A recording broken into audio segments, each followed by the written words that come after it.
Bonjour à tous et à toutes, bienvenue sur Le Bon MJ. On continue le guide bac à sable, Shadow March, etc. Il y a 2 épisodes avant si vous voulez vraiment comprendre ce qu'on est en train de faire. Cette fois-ci, je vais essayer d'aller un peu plus à l'essentiel. On arrive dans le dur. Pour l'instant, on avait préparé un grand bac à sable, c'est-à-dire on avait vu très très large. Moi, j'aime bien commencer comme ça. Ensuite, on s'était réduit à un petit bac à sable. Et dans ce petit bac à sable, on avait commencé à visualiser des idées, faire apparaître des idées qui vont nous aider à la fois à créer les points d'intérêt dont on va parler aujourd'hui, mais qui vont aussi nous aider à improviser à terme. Et on avait créé en fait ce que j'appelle le sandstorm. Le sandstorm, c'est cette sorte de réserve, c'est un peu comme le brainstorm, c'est un peu comme le brouillon, c'est un peu la boîte de Pandore dans laquelle vous allez aller piocher. Donc on continue sur ce bac à sable. Si ça vous plaît, etc., que vous avez vu les épisodes précédents ou que les sujets de jeux de rôle vous intéressent, n'hésitez pas à liker, à vous abonner. On continue notre petit tableau blanc. Donc aujourd'hui, on va parler du sable. Donc le sable, évidemment, c'est une image. Ce sont les points d'intérêt. C'est la petite unité granulaire, c'est le petit truc avec lequel on peut interagir. Pour moi, j'ai déjà fait des vidéos là-dessus, si vous voulez aller voir. Il y a une forme de granularité dans la préparation, et pour moi, le point d'intérêt, c'est le grain le plus petit auquel on peut arriver, et pourtant celui qui a le plus grand potentiel, si vous voulez mon avis, d'immersion et de sentiment d'interactivité. Donc c'est vraiment ça qu'on va essayer de créer le plus. Tout ce qu'on fait avant, ça nous mène vers ce point d'intérêt, ce grain de sable. Donc en fait, on a notre sandstorm là, notre tempête d'idées et de points d'intérêt mouvants qui font n'importe quoi. Et nous, ce qu'on va essayer, c'est de les transformer en points d'intérêt. Donc pour le sandstorm, vous pouvez aller voir la vidéo précédente. Donc je vais tirer un trait au milieu pour qu'à chaque fois, on voit un petit peu ce qui part du sandstorm et ce qui est maintenant du jouable. Parce que les points d'intérêt, c'est vraiment notre unité jouable. C'est le truc avec lequel on va interagir. On peut jouer sans points d'intérêt, on peut improviser, on va y être contraint à un moment donné. À un moment donné, nos PJ vont forcément faire un truc qui n'est pas juste interagir directement avec un point d'intérêt. Ils vont peut-être dire, est-ce que je peux aller dans un magasin de je sais pas quoi qu'on n'avait pas prévu, et donc on va devoir improviser cet endroit et essayer de le rendre intéressant. Et ça, c'est de l'impro. Nous, on parle encore de préparation, et on va essayer de préparer en quantité. C'est quoi, pour moi, les trucs qui sont importants pour les points d'intérêt, pour faire une campagne comme je vous la propose, un peu à la Shadow March. Pour moi, le point d'intérêt, il doit être interactif la plupart du temps. Ça, c'est vraiment le plus important, je dirais. S'il n'est pas interactif, à défaut, il doit apporter des informations. Donc, il faut au moins qu'il fasse une de ces choses-là. On va voir un peu ce que c'est des points d'intérêt a priori non interactifs et des points d'intérêt qui donnent des informations. Le point d'intérêt, je vous conseillerais d'en avoir en quantité. Si vous aspirez à faire une campagne un peu comme la Shadow March, il va vous en falloir quand même beaucoup. Beaucoup, je ne sais pas ce que ça veut dire pour vous. Moi, ça change. Il peut y avoir des endroits moins intéressants que d'autres dans la campagne. Honnêtement, c'est pas gravissime. Mais j'essaie d'avoir quand même beaucoup de points d'intérêt pour que dès qu'on se déplace, dès qu'on aille quelque part, on se dise « Ah là, il y a peut-être un truc. Est-ce que j'y vais, est-ce que j'y vais pas ?» Pour favoriser le gameplay d'exploration. Donc c'est quoi un point d'intérêt interactif ?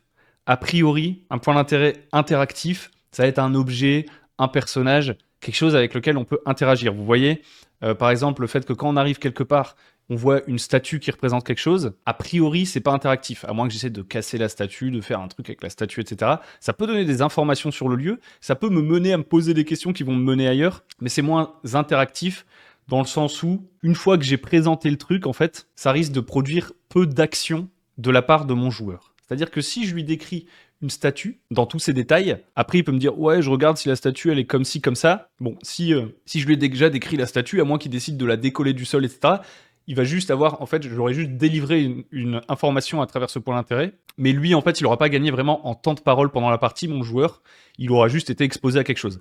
C'est pas gênant, mais en proportion, il vaudrait mieux qu'il y ait plus souvent des points d'intérêt interactifs que des points d'intérêt qui montrent juste quelque chose sur le monde. Alors tout ça est à pondérer parce que des choses qui montrent des trucs sur le monde peuvent amener à des réflexions. Et en général, quand on commence à croiser différentes informations qu'on a trouvées, ça peut nous amener à réfléchir, à faire quelque chose, à faire un plan, etc.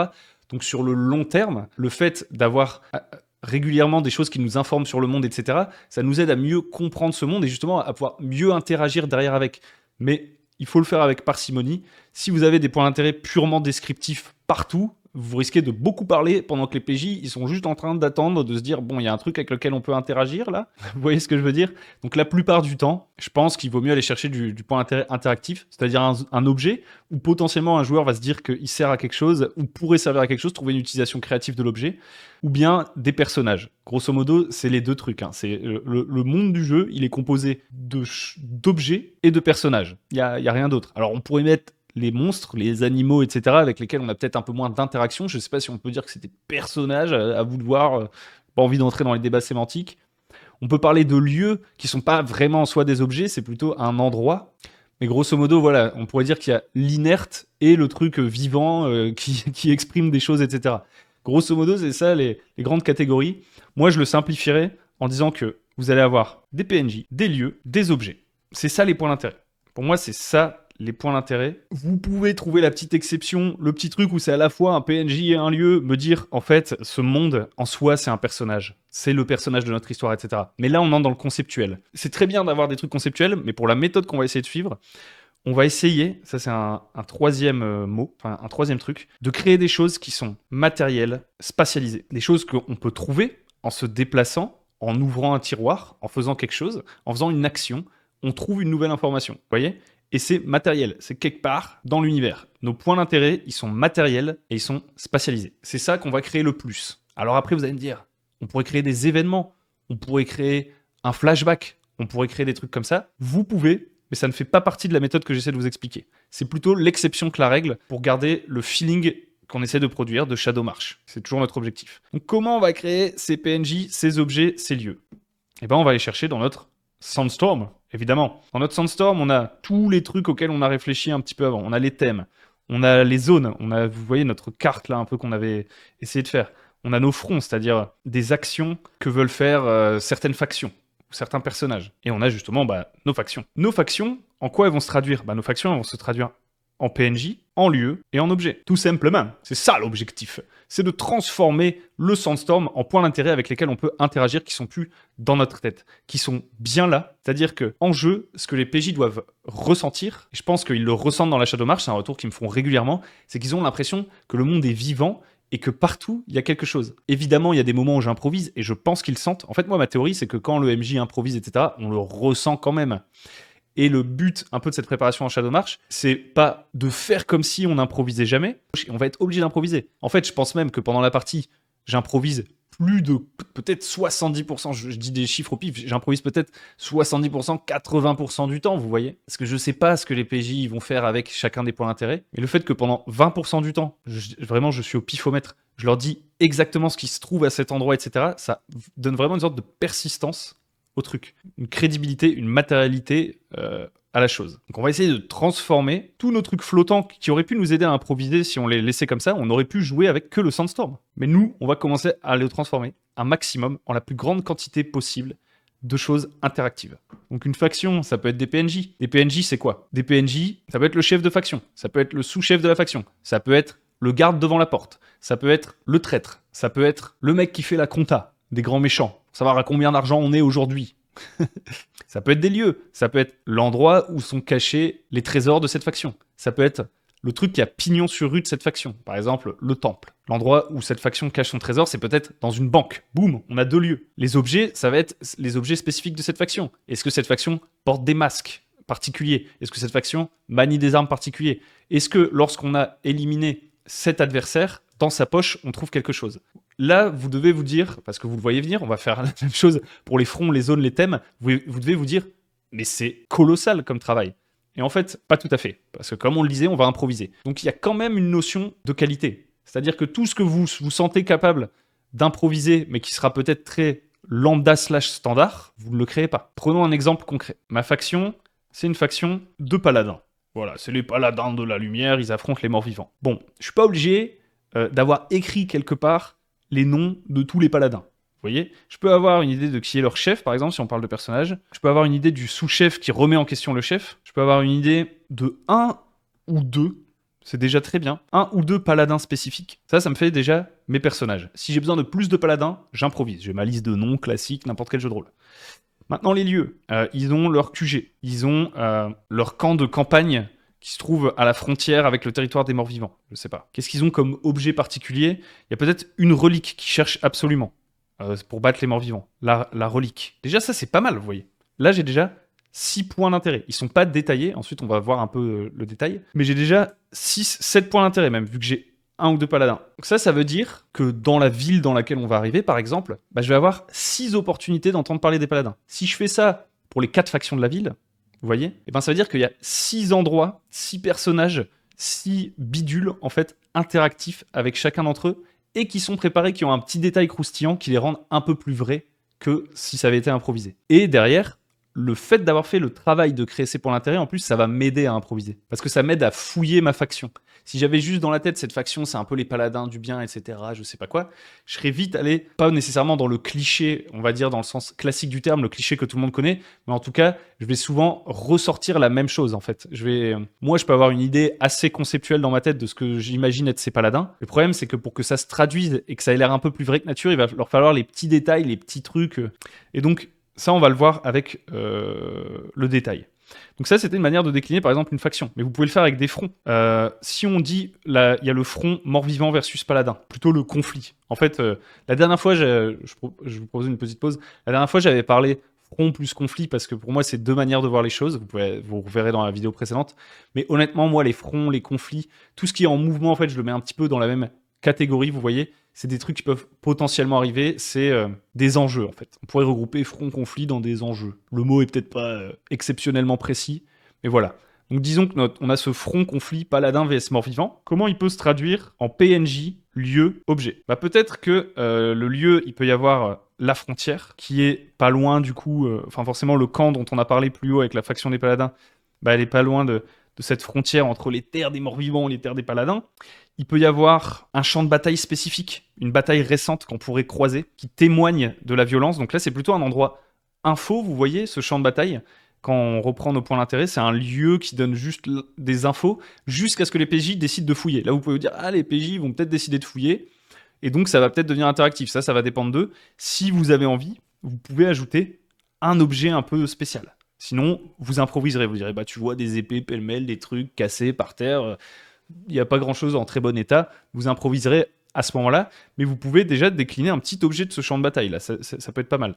Ensuite, qu'est-ce qu'il pourrait y avoir comme PNJ? Il pourrait y avoir des contaminés. Vous voyez, là, en venant de mettre en opposition paladin et mort-vivant, émerge un thème assez classique de contagion auquel j'avais pas pensé en amont. Donc il va y avoir des contaminés. Et là, il va y avoir peut-être 1, 2, 3 PNJ, vous voyez. Et dans les objets / lieux, qu'est-ce qu'il pourrait y avoir? Il pourrait y avoir une sorte de lampe / encensoir que je sais pas, les paladins utilisent spécialement pour affronter les morts-vivants. Là, je viens d'ajouter un détail à mon univers qui est assez stylé, vous voyez. Ils se battent avec cette sorte d'encensoir qui chasse les morts-vivants, qui chasse les esprits. Ça fait de la fumée, c'est stylax. Bon, bah là, franchement, j'ai déjà énormément de choses. C'est pas très détaillé, mais déjà, je pourrais jouer avec ça. C'est pas encore détaillé au niveau que moi j'aime bien ajouter des petites touches en plus qu'on verra juste après, mais on est déjà pas mal. Ensuite, zone. Bon bah zone, là on en a une qui s'est créée assez facilement. On a le camp des paladins, on a la ville peut-être, on a la frontière, où il y a l'affrontement, etc.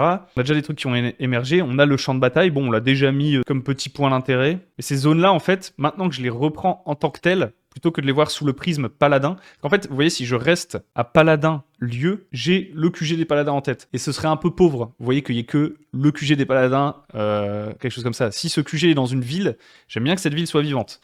Donc, comme je sais que j'ai un QG des paladins, il est sûrement dans une ville. Et maintenant, je viens repenser dans cette ville, PNJ, lieu, objet. PNJ, lieu, objet. Est-ce que ça fait un acronyme stylé? PLO. Ouais, c'est pas mal. PLO. Dès que j'ai un truc, je peux l'interroger en disant PLO. PLO ou quoi? Et là, boum, je peux décliner en quelque chose. Donc la ville, il va peut-être falloir qu'il y ait un approvisionnement. Comment ils font pour bouffer tous ces gens? Il va peut-être falloir... peut-être il va y avoir des fermiers, il va y avoir un bourgmestre. Enfin, en fait, tout ça, vous auriez pu y arriver sans même avoir à y penser, vous voyez. Vous dire, oui, dans la ville, il y aura sûrement un bourgmestre, etc. Mais je trouve que le décliner vraiment en point d'intérêt, ça va vous permettre, avec très peu de mots, d'en faire quelque chose de beaucoup plus intéressant. Les bourgmestres, il y en a partout. Un bourgmestre avec un petit détail, ça devient vraiment un point d'intérêt. Je peux improviser le bourgmestre, je peux d'ailleurs utiliser l'aléatoire, on y reviendra juste après, pour combler ce que j'ai pas prévu. Et le fait d'avoir tous ces petits détails, c'est ça qui va rendre la chose plus vraie que nature. Tout n'est pas obligé d'être détaillé. Des fois, vous êtes fatigué, vous donnez moins de détails, mais vous avez préparé des trucs sur lesquels vous pouvez vraiment vous reposer, en fait, pour avoir ce monde persistant. Donc on pourrait refaire avec les thèmes, les PNJ, les lieux, etc. Ce qu'il faut comprendre, c'est que vraiment, vous allez piocher là-dedans pour créer du point d'intérêt. Et d'ailleurs, vos points d'intérêt, à ce moment-là, avant même que vous ayez commencé à jouer, peut-être qu'ils vont vous redonner des idées de thèmes. Et il ne faudra pas hésiter. Je vous conseille d'avoir des documents séparés. L'endroit où vous écrivez toutes vos idées en bordel. L'endroit où vous avez vos trucs jouables prêts pour ce soir, qui sont canons. Enfin, qui sont pas encore canons, mais qui dans votre tête sont très très clairs. Et l'endroit avec les sessions qui ont été jouées, ce qui a été vraiment joué, prendre les notes de campagne, quoi. Maintenant, moi, c'est quoi un peu la nomenclature, je sais pas si c'est le bon terme, mais la présentation que j'utilise. Moi, j'utilise un truc texte. Alors, vous savez que j'utilise Legend Keeper, mais honnêtement, vous pouvez utiliser n'importe quoi d'autre. Moi, d'ailleurs, j'essaye un maximum de pas créer d'arborescence. Vous voyez, il y a certaines personnes, elles utilisent des hyperliens, des trucs pour relier toutes les choses entre elles.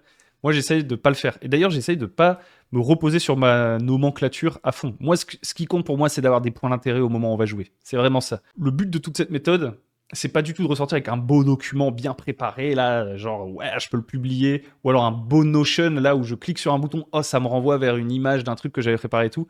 Moi, honnêtement, plus ça avance, plus c'est le bordel, et plus je suis content, parce que, enfin, plus je suis content, plus j'en ai plus rien à foutre. Au début, je suis toujours un peu perfectionniste, vous voyez, au moment de la préparation, au bout d'un moment, j'en ai plus rien à faire. Et en fait, ce qui compte pour moi, grosso modo, mes grandes catégories, bah, peut-être que je peux vous montrer directement, ce serait peut-être plus simple. Hein. Encore une fois, si mes PJ passent dans le coin, ben faites gaffe quand même, vous pourrez vous faire spoil. En fait, partez, on en a à peu près fini, encore une fois. Donc je vous montre Frena. C'est un endroit Sandstorm, comme onglet. Concrètement, c'est un endroit Sandstorm, c'est globalement les événements passés de la région sur lesquels j'ai déjà statué et leur évolution probable, possible, les fronts. Vous voyez par exemple, ici on a l'histoire des voleurs qui ont volé le tertre, et qui Lucien et Rupert, et hop, boum, boum, boum, boum, boum, voilà ce qui se passe. Ici, on a l'histoire de Grash, boum, boum, boum, boum, boum. On a des histoires qui n'ont pas encore été découvertes, je vais même pas les dire à voix haute. Voilà. Ensuite, on a une zone. Donc, la zone, c'est un peu une unité, c'est pas un point d'intérêt, la zone en soi. C'est un lieu qui est décliné en pièces, qui sont des lieux, donc c'est des points d'intérêt, et dans chacune de ces pièces, il y a des petits points d'intérêt. Il peut y avoir, alors ça c'est un endroit dont les PJ sont encore loin, donc il n'est pas encore ultra détaillé, mais il peut y avoir un monstre, un truc avec lequel on peut interagir,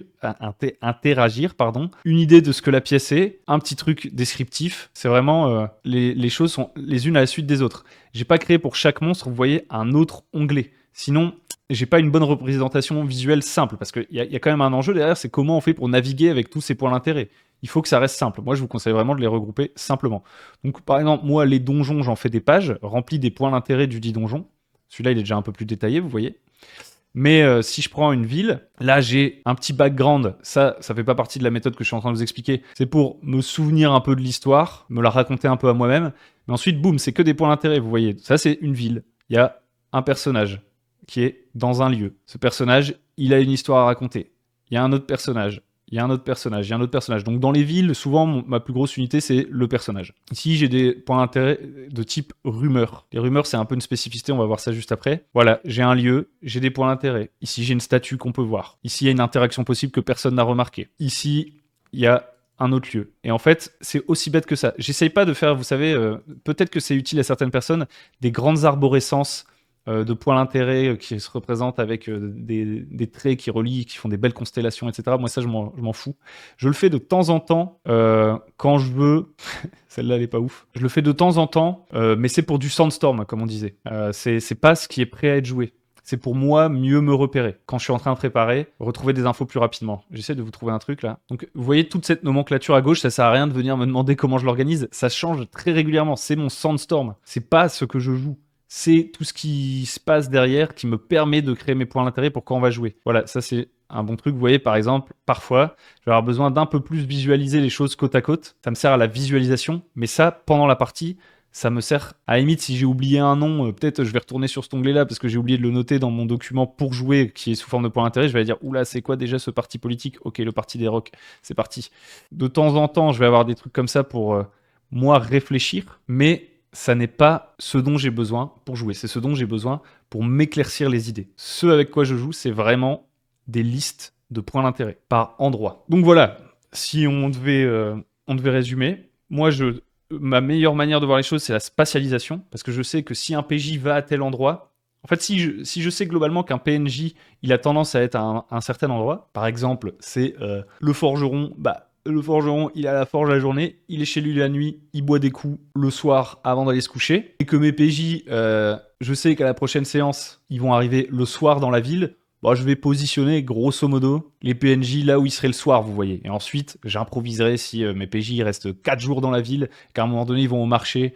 Bon, bah peut-être que vu qu'ils veulent vraiment passer du temps au marché, je vais leur ramener le PNJ qui va venir faire son marché, vous voyez, de manière parfaitement cohérente. Mais mes PNJ ne sont pas flottants, vous voyez. Je les spatialise, je les mets quelque part pour que quand les PJ vont quelque part, ils rencontrent le truc. Je leur envoie pas tout dans la tronche, vous voyez. J'essaie pas de deviner à l'avance où vont mes PJ, etc. Ça, je le prends pas du tout en compte ce que vont faire mes PJ. Ce que je prévois, c'est au début de la séance, qu'est-ce qui est en train de se passer à chaque endroit de la ville, si on y va. Sachant que dans une journée, en fonction de la taille de la ville, on peut avoir fait plus ou moins le tour de la ville. Hein. Tout dépend. Ensuite, évidemment, il y a de l'impro, etc. Mais dans l'idée, quand moi je prépare mes points d'intérêt, c'est donc en général zone, en gros titre, point d'intérêt, point d'intérêt, point d'intérêt, point d'intérêt, point d'intérêt, point d'intérêt, zone, point d'intérêt, point d'intérêt, point d'intérêt, point d'intérêt. Ça marche pour les villes, pour l'exploration, pour tout.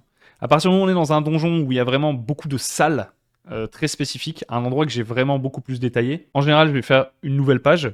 Là, par exemple, cette page, vous voyez, ce serait une ville. Ça pourrait aussi être la région. Et parfois, il va y avoir un donjon, un endroit où il y a encore plus de granularité, en fait, où il y a beaucoup de points d'intérêt dans un seul et même endroit. C'est plutôt ça, c'est un endroit vraiment dense en points d'intérêt. Et dans ce cas-là, je vais lui faire une fiche spéciale. Et donc, dans la Shadowmarch, ça se traduit par un donjon. Donc là, il y aura une zone du donjon, point d'intérêt, point d'intérêt, point d'intérêt, point d'intérêt, zone, point d'intérêt, point d'intérêt, point d'intérêt, etc., etc. Et tout ça, c'est nourri par mon Sandstorm. Mes thèmes, mes trucs, je viens remplir.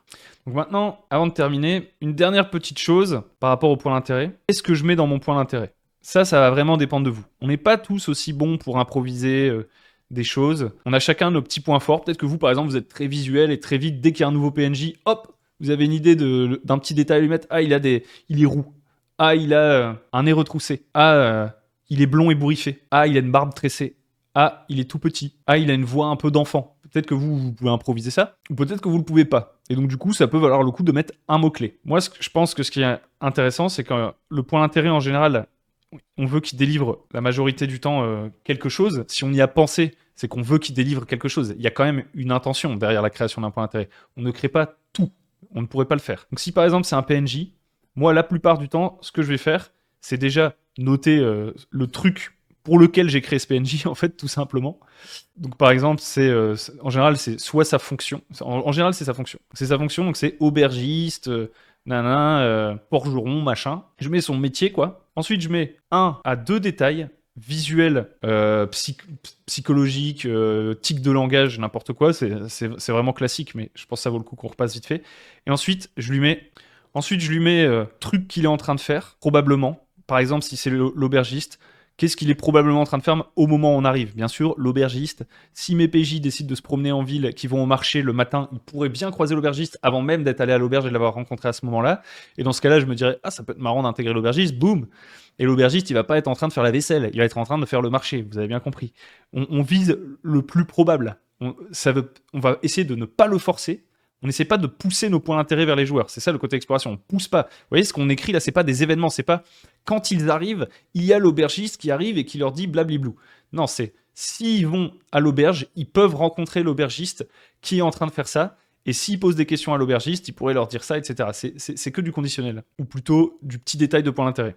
J'ai écrit truc qui l'auberge. Truc qu'il fait, quoi. C'est l'action en cours quand on va dans cet endroit-là. Qu'on va d'ailleurs pouvoir mettre à jour entre les parties. La prochaine fois qu'ils viendront à l'auberge, il fera peut-être pas exactement la même chose, cet aubergiste. Qu'on a sa fonction, sa raison d'être, son archétype, l'aubergiste de la taverne de Bidule. 1 ou 2 détails, un truc qu'il est en train de faire. Ça, c'est pour, on va dire, l'immersion.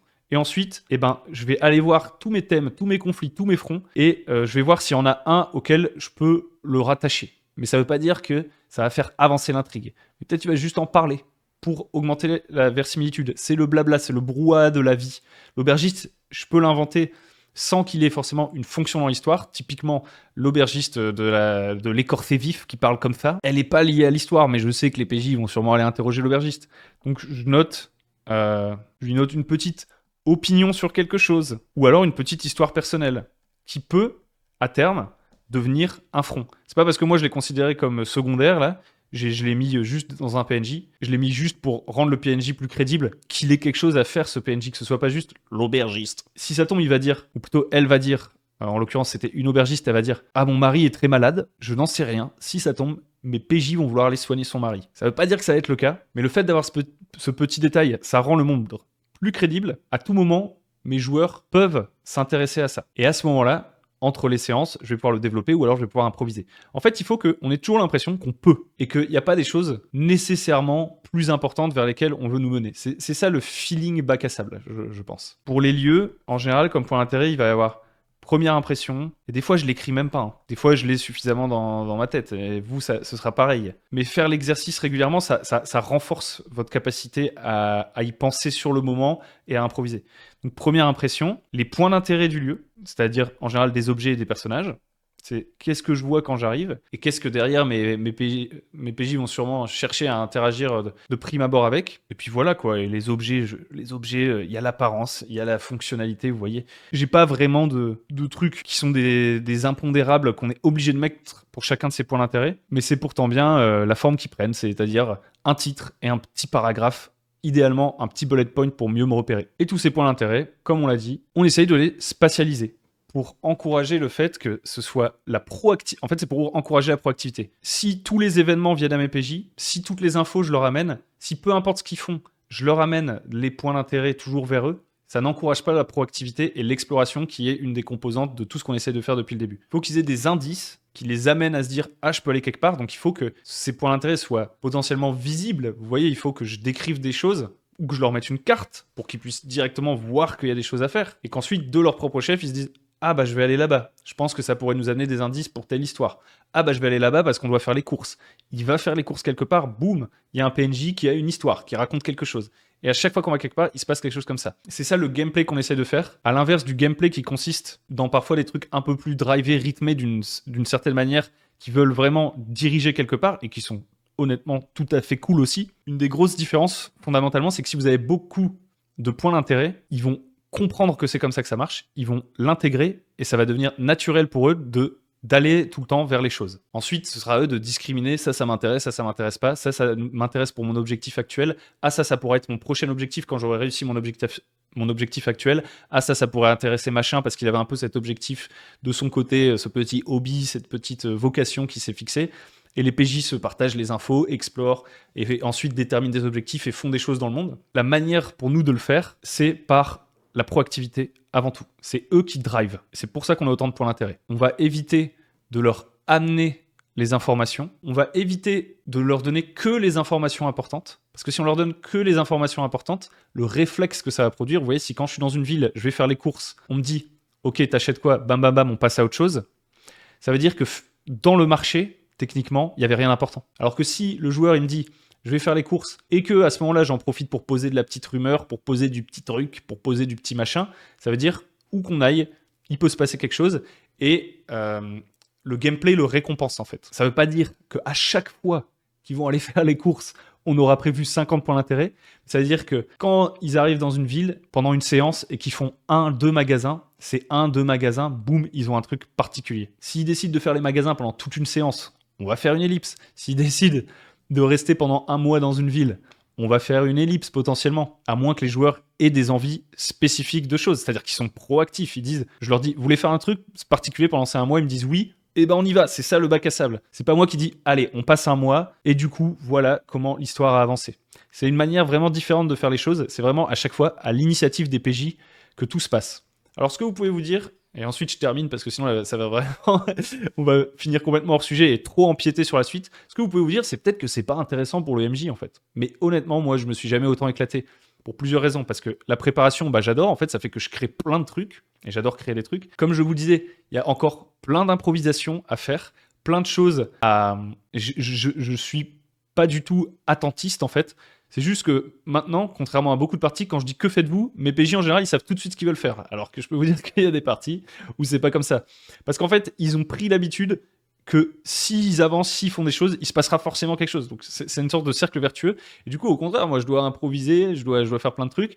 J'ai plein de trucs préparés qui m'aident à improviser, donc c'est beaucoup plus agréable comme improvisation par rapport à un truc où j'avais plus prévu une direction et dès lors qu'ils en sortent, je suis dans le flou total. Moi, là, j'ai vraiment une sorte de quadrillage de possibilités et ils interagissent avec et c'est un kiff. Et un des trucs que je préfère aussi en termes de retour qu'on me fait, qui change un petit peu. Il y a des campagnes où on m'aurait dit « Ah là là, cette scène-là, j'ai trop kiffé quand t'as fait ça, Hugo, j'ai trop kiffé quand t'as fait ça, quand t'as fait ça. » Et en fait, moi, finalement, j'aime pas trop ça. Je préfère qu'on me dise on peut faire ce qu'on veut et il y a des trucs partout et ça semble crédible. C'est ça que je préfère avoir comme feedback plutôt que ah là là, trop bonne idée d'avoir introduit ce PNJ là à ce moment-là, c'était sûr. Ah, le drame, je m'en doutais. Ça m'intéresse beaucoup moins. À vous de voir ce que vous préférez. Et bien sûr, c'est un spectre. Vous pouvez vous positionner entre deux et on va y venir avec les prochaines vidéos. La prochaine vidéo d'ailleurs, ce sera plutôt sur justement un peu plus comment mener une fois en jeu, comment s'adapter, comment se servir de ce qu'on aura préparé, tous ces points d'intérêt, et comment faire quand ces points d'intérêt ne suffisent plus, qu'il faut improviser, etc. Je vais essayer de répondre à pas mal de questions comme ça, et je pense que la vidéo qui viendra encore après, ce sera justement sur tous ces petits outils différents, des petits plus, des petits tips and tricks, vous voyez, voir comment on les utilise, quels effets ça peut avoir, à quel moment je peux me dire, bon, là, le bac à sable, il fait un peu défaut, et peut-être que je vais aller piocher dans cette petite technique qui donne moins de liberté à mes joueurs sur le moment, qui les drive un petit peu plus, mais qui peut tout à fait relever la sauce et rendre ça plus intéressant sur le moment. Essayez d'identifier voilà, plein d'outils. Je vais essayer de les lister. Ce sera peut-être pas pour tout de suite, il y aura peut-être quelques semaines qui vont passer, j'ai envie que ce soit assez complet. Je vais essayer de vous lister plein d'outils et vous dire, bah voilà, si ça j'utilise beaucoup, quel sentiment ça peut provoquer. Évidemment sur mon expérience. Je peux pas vous dire avec certitude que quand vous faites X, ça provoque Y chez votre joueur Z. Mais ça, vous le savez déjà. Donc voilà, je vous laisse là-dessus. La vidéo est sûrement beaucoup plus longue que ce que j'avais prévu. Je vous remercie de m'avoir écouté et je vous dis à très bientôt sur le bon MJ.